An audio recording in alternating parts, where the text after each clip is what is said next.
नमस्कार मित्रांनो, सावळ्याची जणू सावली मालिकेच्या येणाऱ्या भागामध्ये मी आपलं मनपूर्वक स्वागत करतो. आणि त्यामध्ये आता सावलीच्या गावच्या जत्रेसाठी सारंग आणि सावली हे आता सावलीच्या माहेरी आलेले असतात. सोहम आणि बबलूसुद्धा त्यांच्याबरोबर असतात. आणि सावली आता माहेरी सारंगची मनापासून खूप काळजी घेत असते. सारंग सरांना आपल्यामुळे काही त्रास होऊ नये यासाठी आता डोळ्यात तेल घालून सावली ही खाण्यापासून तर झोपेपर्यंत सगळं काही सारंगचं बघत असते. आणि आता त्याच वेळेस आता प्रेमाने सावलीने सारंगसाठी थालीपीठसुद्धा बनवलेले असते. जे सारंग सर आपल्या हातचं पाणीसुद्धा पित नसतात, त्याच सारंग सरांनी आपल्या स्वतःच्या हाताने बनवलेले थालीपीठ खूप प्रेमाने खाल्ले. यामुळे आता सायलीसुद्धा खूप खुश झालेली असते. सोहम आणि बबलू हे तर अगदी जाम खुश असतात. गावाकडची ती मज्जा, ते वातावरण बघून दोघेही त्यांच्यासारखेच वागत असतात. आणि काही जरी झालं तरी सावली वहिनी आणि सारंग दादा यांना एकत्र आणायचंच आणि त्यांना जास्तीत जास्त वेळ कसा एकत्र घालवता येईल यासाठीचा दोघेही विचार करत असतात. आणि सारंग जेव्हा आंघोळीला जातो तेव्हा आता अप्पू हा सारंगला देण्यासाठी टॉवेल घेऊन उभा असताना सारंग आणि बबलू अप्पूला बाहेर घेऊन जातात. आणि तोच टॉवेल आता सावलीकडे देऊन प्रेमाने आता सावली ही बाथरूममध्ये सारंग समोर आलेली असते. आणि असे भयानक प्लान करून आता सोहम आणि बबलू दोघांनाही एकत्र आणत असतात. इकडे आता गावामध्ये जत्रा असल्यामुळे गावकरीसुद्धा आता सारंगला भेटायला आलेले असतात. रामभाऊ म्हणतात की गावच्या जत्रेसाठी पाहुणे आले तेव्हा त्यांचा सत्कार करायलाच हवा. यासाठी गावकऱ्यांसोबत तिथे येताच आता रामभाऊने मोठ्या आदराने आता सारंगला शाल, श्रीफळ, टोपी उपरणं घालून सारंगचा सत्कार केलेला असतो. आणि त्याच वेळेस आता सावलीची सुद्धा खणा नारळाने ओटी भरलेली असते. त्यानंतर इकडे आता भैरवीला आमंत्रण दिले गेल्यामुळे भैरवीसुद्धा आता ताराला घेऊन आता त्या गावामध्ये आलेली असते. आणि भागवतांच्या घरी येऊन आता भैरवीने तिथे सगळ्यांना आश्चर्याचा धक्का दिलेला असतो. तेव्हा आता तारा आणि भैरवीला बघून एकनाथराव, जयंती, सचदेव सगळेजण खुश झालेले असतात. पण इकडे मात्र भैरवीचे आता ताराकडे खूप लक्ष असतं. भैरवी म्हणते की तारा, तू स्वतःला जास्तच दिसण्यामध्ये वेळ घालवतेस आणि तुझं गाण्यावरती अजिबात लक्ष नाही आहे. तुझ्या मनात काय चाललंय ना हे मला चांगलं समजतंय. किती जरी डोळे मिटून दूध पिण्याचा तू प्रयत्न करत असली ना तारा, तरी मी भैरवी आहे. भैरवी, तुझं काय चाललंय ते सगळं मला समजू राहिलंय. ताराने आता भैरवीला लाडालाडात उडवाउडवीची उत्तरे दिलेली असतात.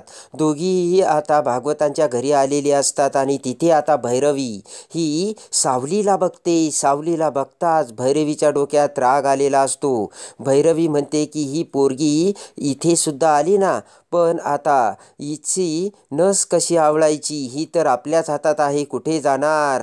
तिकडे त्या तिलोत्तमाच्या घरी जाऊन ही आगीत भस्मसात झाली. आणि आता इकडे हिचा मी वापर करून ताराच्या गाण्याच्या आवाजाखाली हिचा आवाज जगासमोर आणते. आणि हे सगळं ताराच करते, हा सगळा आवाज ताराचाच आहे हे मी दाखवते ना.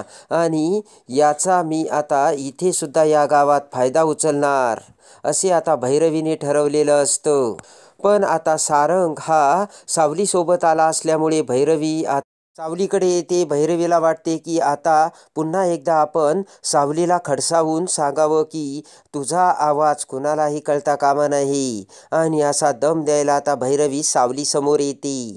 सावली आता खाली मान घालून भैरवीसमोर उभा असताना बोट करत भैरवी म्हणते की ताराचा आवाज हा तुझा आवाज असल्याचे सत्य जर तू कोणाला सांगितले ना, तर याद राख आणि माझ्या इतकं कोणी वाईट असणार नाही. कुणालाच हे सत्य सांगायचे नाही. पण त्याच वेळेस आता सारंग हा पाठीमागून दरवाजात येऊन आता भैरवीचे ते बोलणे ऐकतो. भैरवी ताबडतोब आता सावलीला सांगत असताना थांबते, कारण जयंतीने सारंग आल्याचे कळताच अहो जावई बापू तुम्ही इथे असे म्हटलेले असते. तेव्हा आता भैरवीसुद्धा सारंगकडे सावलीकडे बघून डचकते. इकडे मात्र सावली ही मान खाली घालते. तेव्हा आता सारंगला यांचं नक्कीच काहीतरी चाललं असल्याचे सत्य आणि संशय आलेला असतो. आणि त्याच वेळेस पुन्हा नाटक करत भैरवी ही सावलीसोबत गोड बोलण्याचा प्रयत्न करते. इकडे आता भैरवी आणि तारा घरी आल्यामुळे इकडे सोहम आणि बबलू खूप खुश झालेले असतात. सोहम म्हणतो की अरे बबलू, त्या ताराचा आवाज ना आज आपल्याला स्वतःच्या कानाने ऐकायला मिळणार आणि आपण त्या ताराला प्रत्यक्ष बघणार, तिचा आवाज ऐकणार. यामुळे सोहम आता खूप खुश झालेला असतो.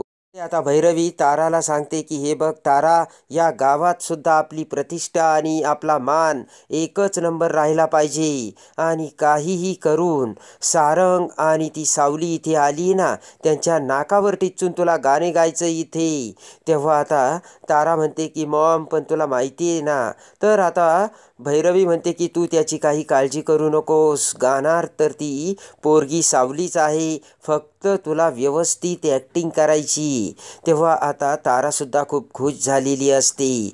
इकडे आता गावाच्या जत्रेमध्ये सारंग हा दुसऱ्या दिवशी आता पूजेला संध्याकाळी येणार असतो. कारण आता त्याला महत्त्वाची मीटिंग असल्याचे त्याने रामभाऊला सांगितलेले असते. इकडे आता गावाच्या जत्रेमध्ये धूमधाम तयारी झालेली असते. आणि आता इकडे भैरवी, तारा सगळेजण तयार झालेले असतात. भैरवीने पुन्हा आता सावलीला सांगितलेले असते की आज तू गाणं गायचंय आणि जर हे सत्य तू कुणासमोर आणलं आणि जगासमोर आणलं ना, तर तुझं काय होईल. आणि तू मला तसा शब्दही दिलाय आणि प्रॉमिसही दिलंय आणि मला पक्की खात्री आहे की तू तुझं प्रॉमिस कधीही मोडणार नाही. तेव्हा आता सावलीला काय बोलावे आणि काय नाही कळतच नसतं. आता इकडे गावकऱ्यांनी गावामध्ये हरिनाम सप्ताहामध्ये तारा गाणे गाणार असल्याचे सगळीकडे दौंडी पिटवलेली असते. तारा ही सुद्धा आता तयार झालेली असते. इकडे आता सावली ही विठ्ठलासमोर येते आणि हात जोडून म्हणते की विठ्ठला, आता सगळं काही तुझ्या हातात आहे आणि तू आता जे काही करशील प्लीज माझं तू रक्षण कर. आणि या परिस्थितीत आता मला काय करावं आणि काय नाही कळणार नाही. सगळी काही आता या गावातली जबाबदारी तुझ्यावरती आहे आणि सारंग सरांना प्लीज येथे काही त्रास होऊ देऊ नकोस, असेही आता सावलीने विठ्ठलाला सांगितलेले असते. इकडे आता भैरवीने ठरल्याप्रमाणे सावलीला आता गुपचूप लपून गाणे म्हणण्यासाठी सांगितलेलं असतं आणि तारासुद्धा आता गाणे म्हणण्यासाठी तयार झालेली असते. आणि आता सगळे गावकरी ताराचा आवाज ऐकण्यासाठी आतुर झालेले असतात. तारा ही समोर उभी असते, तर आता पाठीमागून आता ताराच्या शेजारी सावलीसुद्धा लपलेली असते. सावलीच्या हातात माईक असतो. इकडे मात्र भैरवी आणि सावलीचा ते काहीतरी बोलत असल्याचा त्याच वेळेस सारंगला संशय आलेला असतो. आणि काही जरी झालं तरी आज सावलीचे सत्य शोधून काढायचेच, असे आता सारंगने निर्धार केलेला असतो. आणि त्यासाठी आता सारंगने त्याची एक महत्त्वाची मीटिंग असल्याचे नाटक केलेले असते. आणि आता सारंग लपून छपून आता सावली आणि ताराच्या पाठलागावरती लागलेला असतो. तेव्हा आता इकडे सावली ही तारासाठी कसे लपून ताराच्या पाठीमागून गाणे म्हणते आणि सावलीचा तो आवाज ऐकून आता गावकरी कसे मंत्रमुग्ध होतात.